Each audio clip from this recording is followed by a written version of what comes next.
Hello, আসসালামু আলাইকুম। গত ক্লাসে আমরা দেখছিলাম টালি কিভাবে সেটআপ দিতে হয়। আজকে আমরা দেখব টালিতে কিভাবে কোম্পানি ক্রিয়েট করতে হয়। চলুন আমরা দেখি। এখানে মূলত কোনো কোম্পানি ক্রিয়েট করা নাই, আমরা নতুন একটা কোম্পানি ক্রিয়েট করব। কোম্পানি ক্রিয়েট করার জন্য ক্রিয়েট কোম্পানিতে যাইতে হবে। তো এখানে আমি ক্লিক করলেও, মাউস দিয়ে ক্লিক করলে এই অপশানে আসবে, কিন্তু মাউস ছাড়া আমি কিবোর্ডের মাধ্যমে কিভাবে যাব? আমি এটা ব্যাক স্পেস যাব, স্কেপ দিলে আমি ব্যাকে যাবে, স্কেপ দিলাম। দেখেন এখানে ক্রিয়েট কোম্পানির ক্রিয়েট কোম্পানিতে সি সিটা কিন্তু রেড মার্ক হয়ে গেছে, অর্থাৎ এটা কিন্তু একটা কি হট কি। আমি যদি এখন কিবোর্ড থেকে সি দেই, সি প্রেস করি, তাহলে কিন্তু আমার এই ক্রিয়েট কোম্পানির অপশনটাতে কিন্তু যাবে। আমি কিবোর্ড থেকে সি দিলাম, শর্টকাট কি, আমার এই অপশনটা আসলো।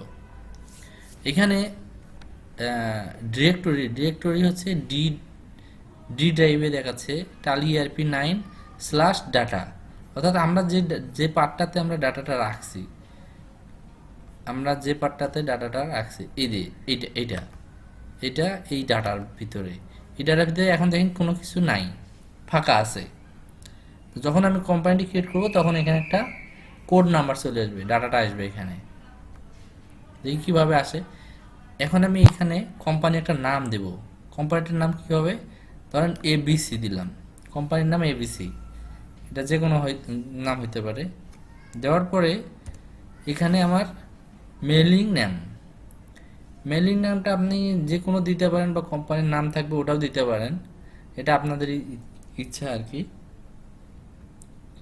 তারপর হচ্ছে কোম্পানি অ্যাড্রেস। কোম্পানির অ্যাড্রেসটা, কোম্পানির যে অ্যাড্রেস থাকবে সেই অ্যাড্রেস দিবেন। আমি এখানে কোম্পানির অ্যাড্রেস জাস্ট একটা দিয়ে রাখলাম, মিরপুর, আর কিছু দিলাম না, এটা আপনাদের ইচ্ছা অনুযায়ী দিবেন। এরপরে কান্ট্রি, মূলত যেহেতু ইন্ডিয়ান সফটওয়্যার ডিফল্টভাবে ইন্ডিয়ায় আসে, ঠিক আছে।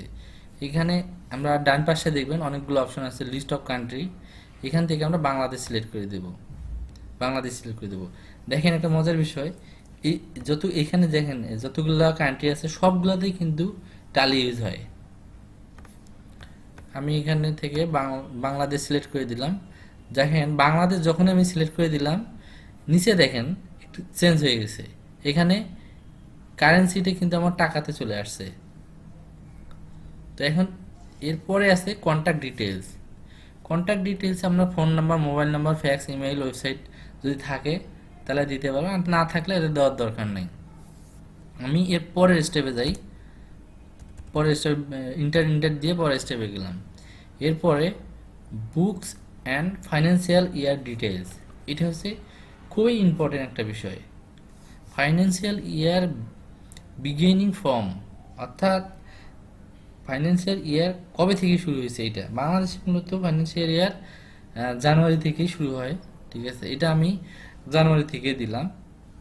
ধরেন আমি 1/1/2020। এরপরে বুক বিগিনিং ফর্ম, মানে আমি যে কোম্পানিটা ফাইন্যান্সিয়াল ইয়ার দিলাম, এই কোম্পানিটা ফাইন্যান্সিয়াল ইয়ার ঠিক আছে, কিন্তু কোম্পানিটা কবে থেকে আমার শুরু হয়েছে, কবে থেকে আমার কার্যক্রম শুরু হয়েছে, এটা বুঝাইছে আর কি। এটা আমি 1 তারিখও দিতে পারি বা নিজের ইচ্ছা অনুযায়ী দিতে পারি। আপনি এখানে এক দিন দেওয়া আছে, এখানে আমি ফেব্রুয়ারি থেকে দিতে পারি, মার্চ থেকে দিতে পারি, এটা আপনার ইচ্ছা। যখন কোম্পানি শুরু হবে তখন থেকে দিবেন, এটা কার্যক্রম শুরু হবে তখন থেকে। এর পরের অপশনে যাই। পরের অপশনে সিকিউরিটি কন্ট্রোলের 2টা পার্ট থাকে। একটা হচ্ছে টালি ভোল্ট পাসওয়ার্ড, ইফ এনি, যদি থাকে। তারপরে আরেকটা আছে ইউজ সিকিউরিটি কন্ট্রোল, নিচে দেখেন ইউজ সিকিউরিটি কন্ট্রোল। তো মূলত এই পাসওয়ার্ড এটা আমরা ইউজ করি না, ঠিক আছে। এটা মানে এর পরেরটা ইউজ করি আর কি, ইউজ করব। এটা হয় কি, এই পাসওয়ার্ডটা যদি ভুলে যায় তাহলে আমার কোম্পানির ডাটাগুলোতে রিকভারি করা কঠিন হয়ে যায়। এই জন্য আমি পরের স্টেপের পাসওয়ার্ডটা দিব। এখানে দেখেন, এখানে কিন্তু বলে দিচ্ছে, ওয়ার্নিং দিয়ে দিচ্ছে, forgetting Tally vault password will render your data inaccessible. মানে আপনি যদি এখানে যে পাসওয়ার্ডটা দিবেন এইটা যদি কখনো ভুলে যান তাহলে এই টালির যে ডাটাগুলো, ভিতরে যে ডাটাগুলো থাকবে এটা আর অ্যাক্সেস করতে দিবে না। আচ্ছা, এরপরের অপশনে যাই, ইউজ সিকিউরিটি কন্ট্রোল। সিকিউরিটি কন্ট্রোলটা হচ্ছে আমরা যে টালিতে যে ইউজারগুলো ক্রিয়েট করব সেই ইউজারের সিকিউরিটি কন্ট্রোলগুলো। তো আমরা এখানে যেহেতু এটা নো আছে, এটা ডিজেবল করা আছে, এটাকে আমরা ইনেবল করে দিই সিকিউরিটি কন্ট্রোলটাকে। ইয়েস দিলাম, ওয়াই দিলে ইয়েস হবে, ইয়েস দিলাম। এখন দেখেন এখানে নেম অফ অ্যাডমিনিস্ট্রেটর। এখন কোম্পানিটা যখন আমি ক্রিয়েট করব, ওই কোম্পানির কিন্তু একটা অ্যাডমিনিস্ট্রেটর থাকবে। অ্যাডমিনিস্ট্রেটর ইউজার ক্রিয়েট করবে, ইউজারের পাসওয়ার্ড সেট করবে, অর্থাৎ ইউজারগুলোকে কন্ট্রোল করবে অ্যাডমিনিস্ট্রেটর। তো আমি এখানে অ্যাডমিনিস্ট্রেটরটা দিলাম হচ্ছে অ্যাডমিন অ্যাডমিন এবং পাসওয়ার্ড দিলাম, ধরেন একটা পাসওয়ার্ড দিই অ্যাডমিন 1234। পরের অপশনে গেলাম, আবার পাসওয়ার্ড চাচ্ছে অ্যাডমিন 1234, অ্যাডমিন 1234 দেওয়ার পরে একটা মেসেজ দিবে, ওয়ার্নিং দিছি। ওয়ার্নিংটা হচ্ছে forgetting your password will render your data inaccessible. মানে ওইটাই বললাম, যেটা যেই পাসওয়ার্ডটা ভুলে গেলে ডাটাটা অ্যাক্সেস করতে দিবে না, পাসওয়ার্ডটা আমাদের মনে রাখতে হবে। তারপরে আমি ইন্টার দিলাম। ইন্টার দেওয়ার পরে এখানে এর পরের অপশনটা হচ্ছে ইউজ টালি অডিট ফিচার। এটা একটা ইম্পর্টেন্ট বিষয়। অনেক সময় আমরা এটা নো করে রাখি, কিন্তু আসলে মূলত এখানে অডিট ফিচারটা অন করে দিতে হয়। কারণ আপনি যে এখানে কোম্পানি ক্রিয়েট করতেছেন, আপনার এইটা কিন্তু যে কোনো সময় অডিট হইতে পারে। এটা গভর্নমেন্টের অডিট হইতে পারে বা অন্যান্য যে কোনো অডিট হইতে পারে, ইন্টারনাল এক্সটার্নাল যে কোনো অডিট হইতে পারে। এই জন্য আমাদের এটা যদি আমি অন করে রাখি তাহলে অডিট করার জন্য এটা ভালো হবে, না হলে আমার অডিট করতে অনেক ধরনের প্রবলেম হবে। এই জন্য অডিট মোডটা আমরা, অডিট ফিচারটা অন করে রাখবো। যাওয়ার পরে এরপরে এসে দেখেন currency information. Currency information base currency symbol. এখানে যেহেতু আমরা বাংলাদেশ সিলেক্ট করছি এই জন্য টাকাটাই থাকবে বাংলাদেশি টাকা, ফরমাল নাম বাংলাদেশি টাকা। তারপর এখানে সাফিক্স সিম্বল টু অ্যামাউন্টের দরকার নাই, নো থাকবে। Add space between amount and symbol. এইটার মূলত এইটা বলতেছে যে আমি যে এখানে সিম্বলটা দিচ্ছি টাকা, অ্যামাউন্টের পরে যে টাকাটা থাকবে, এই সিম্বলটা থাকবে, এটা কি স্পেস থাকবে কি না। যদি স্পেস থাকে তাহলে ইয়েস, যদি স্পেস না থাকে তাহলে নো। এখন আমরা এখানে ইয়েস দিচ্ছি এই কারণে অ্যামাউন্টের পরে যে সিম্বলটা থাকবে ওখানে একটা আমরা স্পেস দিব। এর পরের অপশনটা হচ্ছে শো অ্যামাউন্ট ইন মিলিয়ন। মানে আমরা যে অ্যামাউন্টগুলো হবে এগুলো কি মিলিয়নে হিসাব হবে নাকি হিসাব হবে। তো বাংলাদেশে মূলত মিলিয়ন হিসেব আমরা অনেকে ধরে না, ঠিক আছে, এটার দরকার নেই। এটা মিলিয়ন দিলে দিতে পারেন, না দিলেও কোনো সমস্যা নেই, আমরা এটা মিলিয়নে দিলাম না। পরের অপশন হচ্ছে number of decimal place. Number of decimal place ধরেন 1050 তাহলে কি 1000-এর পরে দুইটা জিরো থাকবে, ডটের পরে দুইটা জিরো থাকবে। এই জন্য আমার নাম্বার 2 এখানে যদি 3 দিই তাহলে তিনটা ইয়ে হবে 50 পয়সা, যেহেতু মানে তার মানে 50 মানে দুইটা ডেসিমাল, ঠিক আছে, এই জন্য। আর এটা হচ্ছে পয়সা, এটা ডিফল্ট থাকে। তারপরে আমি এখন কি করছি, এখন এই কোম্পানিটাকে আমি সেভ দেব। সেভ দেওয়ার জন্য এখানে আমার যেহেতু কিছু নাই, আমি ইন্টার দিলেও হবে, অথবা টালিতে কন্ট্রোল এ দিলে সেভ হয়ে যায়। আমরা হচ্ছে ওয়ার্ড, এক্সেল বা অন্যান্য ক্ষেত্রে কন্ট্রোল এস দিলে সেভ হয়ে যায়, কিন্তু টালিতে এর উল্টা, টালিতে হচ্ছে কন্ট্রোল এ। তো আমি ইন্টার দিয়ে দিই, কি আসে, ইন্টার দিলে বলতেছে অ্যাকসেপ্ট। যদি অ্যাকসেপ্ট করি তাহলে সেভ হয়ে যাবে, আর যদি নো করে দিই তাহলে আমার এটা ক্লোজ হয়ে যাবে। যদি আমি অ্যাকসেপ্ট করব, ইন্টার দিলে আমার অ্যাকসেপ্ট হয়ে যাবে, আমি ইয়েস দিব, ইন্টার দিলাম, আমার এটা সেভ হয়ে গেল। দেখেন এখানে ইউজার এবং পাসওয়ার্ড যাবে। দেখি আমি কোম্পানিটি ক্রিয়েট হয়েছে কি না। এখান থেকে আমি ব্যাকে গেলাম। ব্যাকে কিভাবে যাব, আমি কিবোর্ড থেকে এসকেপ চাপলে আমার ব্যাকে চলে আসবে। এরপরে দেখেন এখানে একটা অপশন আসছে যে সিলেক্ট কোম্পানি।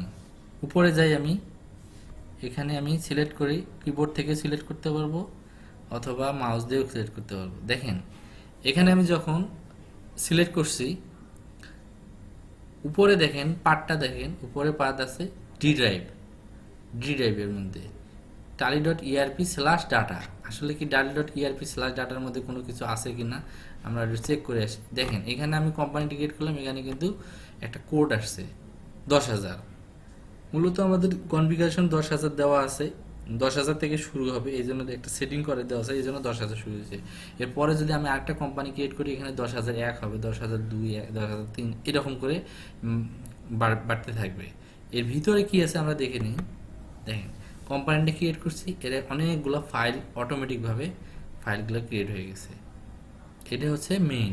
এগুলো যদি কখনো ডিলিট হয়ে যায় তার মানে টালি থেকে আপনার ডাটা সব ডিলিট হয়ে যাবে। আচ্ছা, এটা গেল।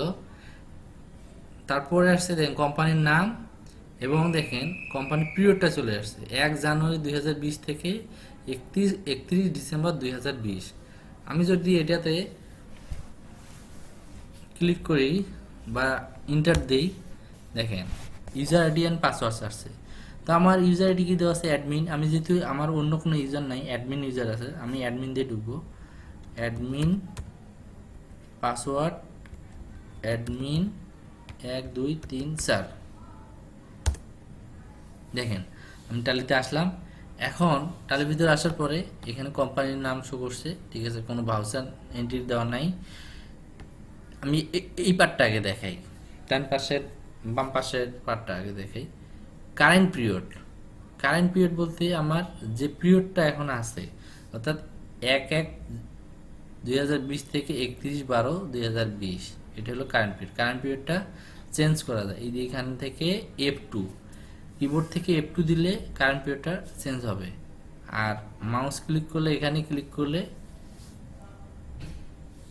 কারেন্ট পিরিয়ড আসবে। তো অনেক সময় টালিতে কাজ করার সুবিধাতে আমরা শর্টকাটগুলো শিখব যাতে দ্রুত কাজ করা যায়। এটা এসকেপ দিলে আমার ব্যাক স্পেসে এসকেপ দিতে হবে। যে কোনো জিনিসে আপনি যদি ব্যাকে যাইতে চান তাহলে অবশ্যই কিবোর্ড থেকে এসকেপ দিলে আপনি ব্যাকে চলে আসবেন। আচ্ছা, এটা গেল। তারপরে এখানে আরও অনেক কিছু আছে, যেমন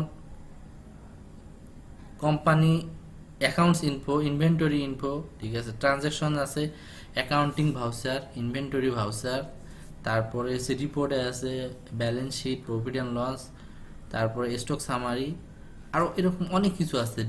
ডিসপ্লের ভিতরে আরও অনেক অনেক রিপোর্ট আছে। তো এগুলো আমরা প্রত্যেকটার কাজ শিখবো, ঠিক আছে, স্টেপ বাই স্টেপ আমরা কাজ করব, এবং এগুলো কাজ রিপোর্টগুলো কীভাবে দেখতে হয় এগুলো আমরা পরে আস্তে আস্তে দেখব।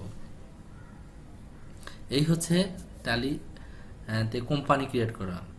তো আমরা একটা কোম্পানি ক্রিয়েট করছি, আপনারা প্র্যাকটিস করবেন অনেকগুলো কোম্পানি ক্রিয়েট করার। তো ধন্যবাদ, আজকে এখান থেকেই শেষ করব। পরে নেক্সট ভিডিওতে আমরা নতুন কোনো টপিকস নিয়ে আসবো।